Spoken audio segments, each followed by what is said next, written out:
struck overnight. This should be mandatory.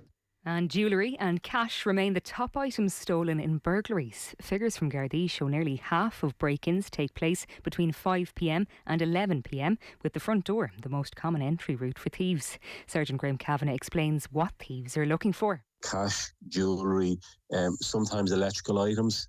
I noticed in the media over the last few days that certain kids' electronic devices are nearly worth more second hand than they are first hand, So when there's a value in something, the criminal will target that, And that's it for now. More in an hour. News Talk weather. Thanks to Ryanair. Visit Christmas markets in Berlin, Prague, Vienna and more. Scattered showers will continue early tonight, heavy at times. A cold night with a touch of frost in places as temperatures fall to between 0 and 4 degrees. And now you're up to date on News Talk. The News Round on Off the Ball. With Gillette, in association with Movember. Effortless shave, magnificent mow. This is News Talk. Now then, you're very welcome along. So the show this evening, World Cup is fast approaching. Dan McDonnell is flying out very shortly. We're going to talk to Dan on the football show. We'll preview England in particular. This hour, Philippe Auclair will talk to us about the French. They are defending champions. They have more talent to pick from maybe than any other team in the world, and yet they've had a very iffy 2022. So Philippe will explain all. And then a slight tangent coming at you between 8 and 9. Michael McCarthy here in studio. Hello. Hey, Joe. Richie McCormack, good evening. Gentlemen, you well? Very well. 53106, the text number. We are at Off the Ball on Twitter. The World Cup feeling very real, Michael. So we're going to talk some football this evening. In some respects, we have talked about everything but the football for so long. Yeah.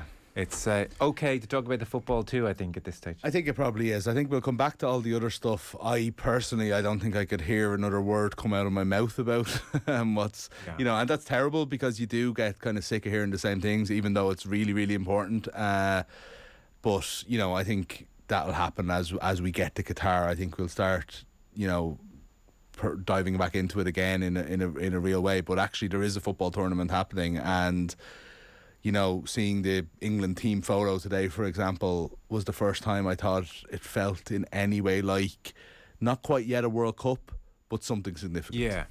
It's hard not to feel a touch sanctimonious when you do this job and you're talking about the World Cup. I don't walk around to everyone I meet in the other areas of my life talking about this, but when you are talking about this World Cup, you have to. But it is also hard to, to talk about the World Cup and not to talk about something that is so vastly more important. That's exactly. And it's hard not to do it. So you don't want to always do it, and you don't want to be listening to yourself, but that's why it happens, because it's wrong not to. Yes. Well, we'll still bring you some of genuinely just the great football journalists around the world over the next couple of days. So like I said, Philippe is coming up this hour. He'll talk to us about France. We'll talk about some England on the football show. And then tomorrow, Tim Vickery is going to join us to talk Brazil in particular. He might box off some other South American sides. And then Marcela Mora Irahu will join us to talk Argentina. And she's just always forever fascinating on Argentina. And they're in an interesting place in that they pitch up at this World Cup. As The Guardian says, they arrive for the first time at a World Cup in total peace. Team spirit, hard work. There's a selfless aspect to this team. They're a well-oiled machine. They are 35 games unbeaten. And the story of their coach is a lovely one, really. So in 2018, they crashed and burned in Russia. They only made it to the last 16, and Jorge Sampaoli was sent packing. That was the end of his terrible tenure.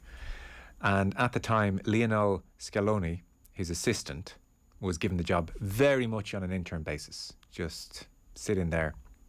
There's some youth tournaments coming up as well. You're the interim boss. Now here we are 4 years later, and Scaloni is still very much in charge. Messi has never been happier playing for Argentina, never more beloved in Argentina. That standoffishness has dissipated massively, and there's a sense that his fifth World Cup could be his best. So that's Marcela tomorrow. That'll be good. Yeah, remember tomorrow. Yeah, big setup for tomorrow. But you remember like the France game 4 years ago, 4.5 years ago. And it just felt like the end. It just felt like, you know what, Argentina actually played okay that day, but we knew they weren't going to win. And it just felt like it's over. That was the end of Messi. And I think technically it was for a little while, but he'll be back, but he's not going to make another World Cup at this stage. and he's certainly not going to be the same player he was. And I don't know, in the last 12 months, and since like the Copa America, and then him playing well so far this season with PSG, and suddenly you're just in a completely different mindset about approaching Argentina in this World Cup. Like it's, dare I say, exciting, I suppose, in context. Now, the last time they were this excited was 2002, where they completely crashed and burned. So maybe, I don't know, maybe it suits certain countries to go in with a little... Yeah, they're very old. I was looking at their squad last night, right? And what age would you say Nicolas Otamendi is? 32? No, he's 34, but I thought he was at least 38. Or, he seems like he's been finished for a long time. But there's Di Maria, there's Messi, there's Otamendi, there's 4 or 5 others that are over 30, I would say. They're, Tagliafico, and again, a couple more. I can't even remember off the top of my head. And you just feel like it's an old enough squad. But none of them, I think, are past it or anything. Reading the previews, which makes everyone an expert. Everything I'm saying here is borrowed, lifted and repeated. I have not watched all the Argentinian games. I haven't watched Brazil all that much. But reading the previews on Brazil, there is a degree whereby their midfield situation onwards is Paqueta, West Ham, very attack-minded, Rafinha, Neymar, Vinicius Jr., Richarlison and Casemiro. Now, I think there's going to be a real degree of the Claude Makelele's about this, as his Real Madrid teammates in front of him put their hand on their hips and say, well, you need to stop this counter-attack. I feel like Casemiro is going to be looking around saying, what's going on here? That is very attacking. That's their starting lineup. They should have brought Douglas Luiz, Joe. Well, indeed. So, Tim Vickery on the way tomorrow. Richie, the likes of Marcella, Tim, Philippe, they're getting you excited. No Richie yet, he's gone. Apparently Richie's disappeared, yeah. So I was wondering why he wasn't contributing to our World Cup conversation here. What are we going to do? Do you want me to read his news round? No, it's okay. I think I have it somewhere. I have it right here. Will I make a start and you can jump in at some stage? Just as in, like, take over the reading. I might hand over to you as if we're... You go for it. Let's hear what Jack Chambers had to say today. So, the Cabinet, to start the news round, which I should say is, as ever, with thanks to our friends at Gillette Labs.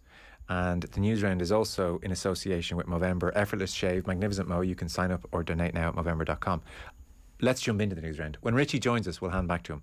The Cabinet has signed off, Mick, on Ireland's bid to co-host Euro 2028. Here we go again. UEFA's formal deadline for bids is tomorrow. Under the plan, both the Aviva and Croke Park would potentially share 7 games if the bid succeeds. Here is Minister of State for Sport, Jack Chambers, outlining the financial aspects of the bid on this evening's Hard Shoulder. Economic benefit is projected to be over 361 million. The projected tourism spend from people who have arrived here, we expect 120,000 fans are projected to travel and would spend up to about €500 million. So there's very strong economic benefit to this. The projected spend or cost of this will be up to 135 million, and that would include inflation and all contingencies. So we've built the full possible cost into that in the context of 2028 around inflation and contingencies, but there's still a very strong return on investment for the country. And we've costs around stadium infrastructure, local delivery mechanisms, but also legacy and promotion, so it benefits sport in Ireland. And this has enormous benefits around jobs, tourism, legacy, and obviously we'll be working on the specific bid criteria over the coming months with UEFA, and the bid company that's being established as a special purpose vehicle will enable that. So that is the one hand. The other hand here voiced by Labour Party spokesperson Aidan O'Riordan, he says all the money would be much better spent elsewhere. I'm not sure that this is really the conversation we need to be having. We could be having, if we had ambition for football in Ireland, we could be having big European teams coming here every year if we had investment into infrastructure, into grassroots football, into believing that the League of Ireland can go to the next level, that the Women's League can be professional. This is always the debate. So Aidan O'Riordan there, I think, makes very valid points. We can go for the one hit, host the tournament, or we can get very serious about developing the League of Ireland academies and spend all this money in a more sustainable way. I heard it suggested this morning to me that is this, I don't know, covering over the fact that there's a lack of investment in Irish football? Is this like, the shiny toy at the top, and not doing any of the work, the foundations? I was like, I don't think that even enters their head. I don't think the fact that there's no infrastructure in Irish football is even relevant to these. You know, there's like they want the shiny thing, but they don't actually care. They're not trying to gloss over anything. It's not even on their radar. You know, so I would say that's a very fair point. I don't know how much money is being spent on this. It obviously always ends up being a lot, and there are some benefits to it, and it's fine. It is fine. But we need to, you know, there's been a long-standing 30-year need for a serious conversation about our facilities and our setup and our foundations. It's so interesting because it's happening at this point where, because of Brexit, the Irish League of Ireland academies are going to have to get serious. We have no option. This can't be kicked down the can. This can't be kicked down the road. Miguel Martin, when he was in this studio, it must be 18 months ago now, did say there would be special funding for League of Ireland academies. I don't know where we are on that, but that debate is probably one we should have on the show. Hosting the Euros versus how we could be spending that money, I suppose. The problem is it's hard without specifics, but we will come back to it for sure, I would think. We'll move on to the rugby. Ross Byrne has been added to the Ireland squad for Saturday's test with the Wallabies. Andy Farrell has seen his options at out half squeezed by that head injury to Joey Carberry. Jonathan Sexton being monitored by the Irish medical staff. He picked up a dead leg in the win against South Africa. Dan Sheehan speaking today and says they want to outdo their Springboks performance when the Wallabies visit the Aviva on Saturday. I'll press on. FAI CEO Jonathan Hill says the association supports calls for the basic human rights of women and the LGBTQ community to be protected in Qatar. He says the association's been in correspondence with Amnesty International ahead of the World Cup. Hill has also backed the calls for protection of migrant workers in the Gulf state, but stopped short of criticising the regime there. There's an interesting text here. Sorry, Joe, I haven't sent it, from Connor in Limerick saying what will be the likely implications on Croke Park availability for GAA championships in the summer of 2028. I think we've got to talk about that a good bit if this comes up in the meantime, you know. It's like summer championships, it's going to be in June, July, maybe. It depends on what, like, I mean, that could be All Ireland final time by then. Yeah, but you see, the Euros isn't limited to weekends. 7 games. Yeah, maybe that's Tuesday, true. Wednesday, Thursday. Yeah. Okay. Be fine. Yeah. Sure. So the All Ireland final will have football markings on the pitch. By 2028, the championships will run from the end of April to the second week of May anyway. Be over. We'll be deep into the club league at that stage. Club championship then. Hey, guess who's joined us? Oh, yeah. Oh, don't mind us, Richie. We're just live on the radio, on national radio at that. A poor workman blames his tools, and I am blaming my tools, which were provided by... Look at him, he went off to get a cup of tea. Honey and lemon, Michael. Sick of these Egypts talking about the World Cup. I'm off. Well, I just thought it was going to be another Ronaldo-thon, so I thought, maybe... I haven't mentioned his name. Oh, there we go. Ruined it now. We haven't mentioned his name, actually. We're sick of Ronaldo, but maybe skip the first few minutes of a slight tangent later on. So we're... hurtling along. We've been reading your news bulletin in your absence. Can I point out something I had to skip over? And I did it beautifully. If you look there at your, if I do say so, if you look there at your Irish story, Andy Friend, he says, has seen his options at out half squeezed. Andy Friend. Andy well done, Joe. I didn't even notice that. You tried to do me dirty there, Richie. Really tried to do me dirty there. What other typos are in this thing? You can take over. We are down to Carlos Queiroz. Yeah, the Iran head coach says he'd only answer questions on the rights of women back in Iran if he was paid to do so. Mass demonstrations have been taking place against the Iranian regime, and the team showed their support by refusing to sing the national anthem ahead of a friendly earlier this month. Iran opened their campaign against England on Monday, and Queiroz has been asked if they plan to do the same in Qatar. In Iran, it is exactly like in your country, in England. You follow the spirit of the game and the laws of FIFA. As far as you express yourself in football according to those principles and values, everybody have the right to express themselves. You guys are used to bend your knees in the games. Some people agree, some people don't agree with that. And in Iran, it is exactly the same. But it is out of question to think that the Iran national team is suffering any sort of issues like that. The players, they only have one thing in mind, which is to fight for that dream to be in the second round. Are you okay representing a country, Iran, in this World Cup that represses the rights of women? To which channel you work? Sky. How much you pay me to answer to that question? Ooh, Carlos. That's a weird... where's he coming from there even? Not sure what he means. There is obviously a language barrier, so even all his points aren't super clear. Yeah, crazy false equivalence as well between the bending in the knee and Premier League teams, and yeah, that was a weird interview. Did you watch more of that, Richie? That sounds like it was no fun for Carlos today. It actually got more bizarre. He was asked. He continues on that thread. He basically says, "You come to me with an offer, and I'll give you my answer after the World Cup if the offer is worth my while." I'm paraphrasing, but it was the gist. And then, out of nowhere, he brings up the treatment of immigrants in the UK. What point he was trying to make with that, I genuinely don't know, and I'm not even going to speculate.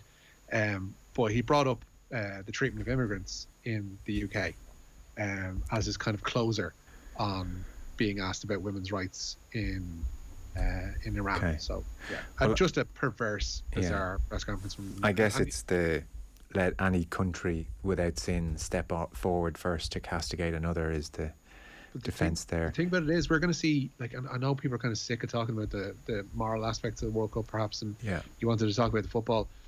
We're going to get a reminder now that there's going to be a representative of every country in front of a microphone literally every day around a match. So whether it's England and Southgate being interviewed every 3 days, whether it's Kirosh being interviewed after every Iran match, and like their opening game is against England, so we're going to have this question asked again, and possibly a follow-up on it. The USA team are going to be asked about this, obviously enough, given the group that they're in. And this is just going to rumble on and on and on. So if managers don't want to answer these questions, they better damn sure come up with better ways around them than Kirosh did today. It's obviously very tricky for him.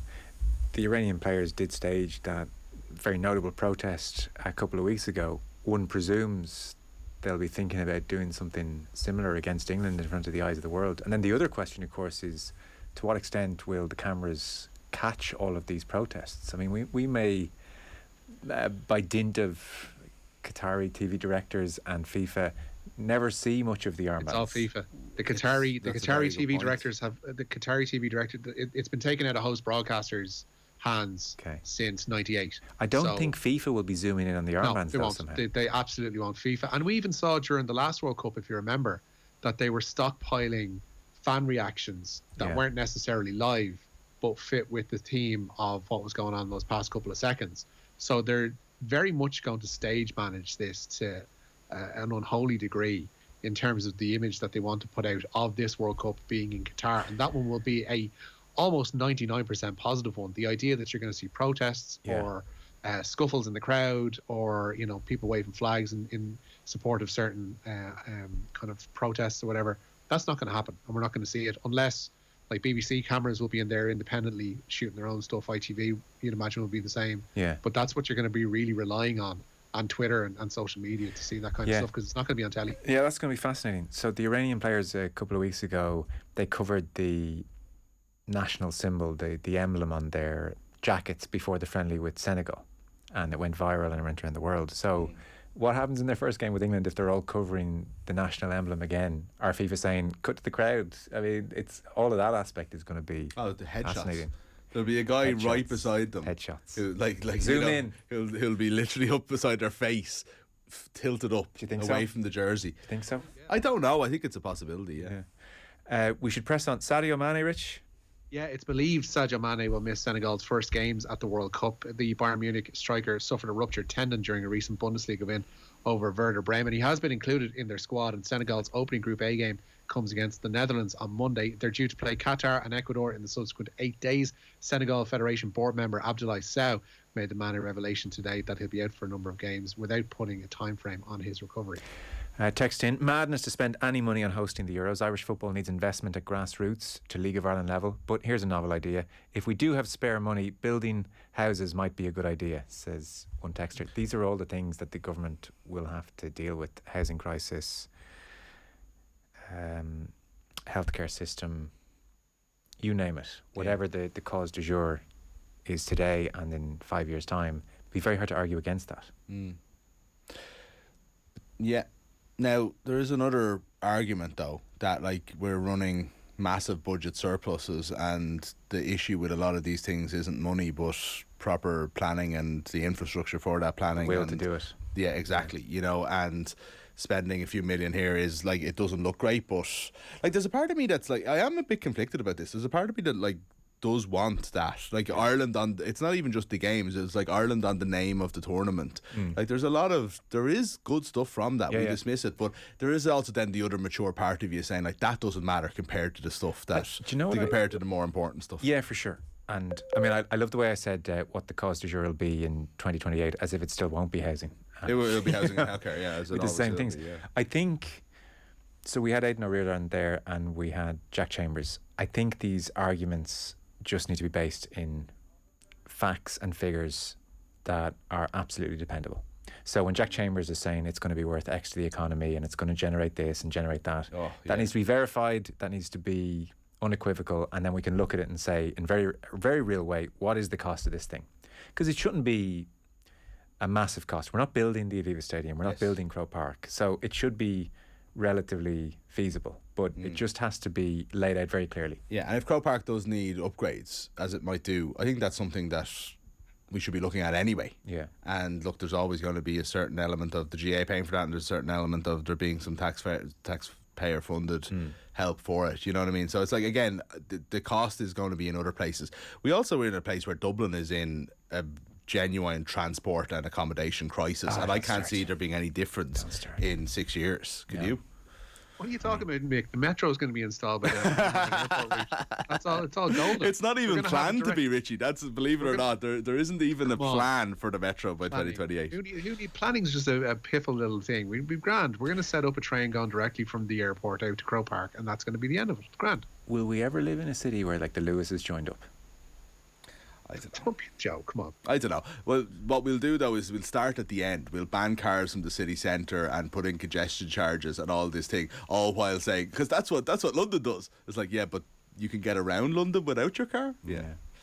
The other point as well, however reasonable, quote unquote reasonable, the cost of hosting the tournament is, if by 2028 League of Ireland clubs and academies are not fit for purpose and the money hasn't been spent on getting them fit for purpose, then hosting 2028 is a complete misnomer, and priorities all out of whack. So that's the other aspect. If the academies and the League of Ireland clubs are being supported, then I think you can say, okay, look, things are at a reasonable place grassroots wise. Let's see about hosting a tournament that's not going to cost a fortune. So the FAI have named their men's international footballer of the year, their women's international footballer of the year, and young player of the year. Who we got? Josh Cullen is the FAI Men's International Footballer of the Year. Ireland captain Katie McCabe was named Women's International of the Year. Gavin Bazunu is the association's Young International Player of the Year, and Under 21 Player of the Year went to West Ham's Conor Coventry. Interesting. Hard to quibble about these things. I know. I'm very partial to Denise O'Sullivan, I have to say. I do think she's been standout. It's hard to talk against Katie McCabe. And then Josh Cullen, good on him. You know, he's been such a reliable, very solid 7, 8 out of 10 kind of player in most games. Felt Ireland really missed him when he wasn't playing there. I think, was it the last game? Yeah. They all run into each other a little bit. He was being talked about as the one player we don't have a ready replacement for at the time in advance. He's also that number 6 that Ireland haven't had since Roy Keane, that does all the stopping job but isn't running away from the ball and is happy to be part of the link-up play. I really like him. I think he's very, very good. I've seen Burnley a few times this year in the championship. God knows why. They're good to watch now though, actually. And Cullen runs the show. He is I think anyway, far and away their best player anytime I've seen them. Maybe it's coincidence I've seen them 3 times maybe. They're always on Friday nights, I think, is the reason why you're probably seeing them. Cullen's been great for them. Cullen's been great for us. I think the ready-made replacement for him, not replacement, but stand-in certainly is Conor Coventry, because he has played in that role for the under-21s. He's been the direct replacement for Declan Rice in Europe for the last few games and in the Carabao Cup for West Ham, and looks really promising, and was probably unlucky to miss out on a place in this squad, if we're being honest. Deserves a look at before March, certainly, but he's looked really well. One last quick story. Rory McIlroy has come out shooting. Yeah, he has indeed. He believes Greg Norman needs to step down as Live Golf Commissioner if peace is to break out in golf. The world number 1 has been a frequent critic of the Saudi-funded Breakaway Tour. Live Golf players found themselves suspended from PGA Tour events, and McIlroy says Norman is preventing warring parties from coming together. So I think there's a few things that need to happen. So there's obviously 2 lawsuits going on at the minute, right? There's the PJ Tour versus Live. There's obviously this one that's coming up with the DP World Tour in February. Nothing can happen if those 2 things are still going on, especially you're limited in what you can do. And then I think from whatever happens with those 2 things, there's a few things that I would like to see on the Live side that needs to happen. I think Greg needs to go. I think he needs to just exit stage left, and look, he's made his mark, but I think now's the right time to sort of say, look, you've got this thing off the ground, but no one's going to talk unless there's an adult in the room that can actually try to mend fences. And if those 2 things happen, then things can happen. But right now, it's a stalemate because there can't be any other way. Oh my God! That's amazing. Drove over him, reversed back over him, drove over a few more times. Adult in the room. That is strong. He's not wrong. I just can't believe he said that. Yeah. Yeah. Like, he's been probably a little bit more subtle in the past, but go on, Rory. God, I love 2022 Rory McIlroy. Yeah. God. Best character in sport. I just hope there's a camera on Greg Norman when he first hears that. I just want to bulldog chewing a wasp, like he always looks like. His reaction. Like, but imagine someone calling for you to be sacked. Wow. Plenty of people have. Have you seen our YouTube comments? Indeed. Fellas, we are out of time. Michael, thank you for turning up at 7. Oh yeah, I was here, 7:02. Richie, great to have you on. I'm off to get a refill. So, we are headed towards the cash machine. Your chance to win big. News Talk's cash machine. Now, somebody missed Barry's call for the 2nd day in a row, so another rollover. If you've entered since 3 o'clock on Friday, you're still in to win.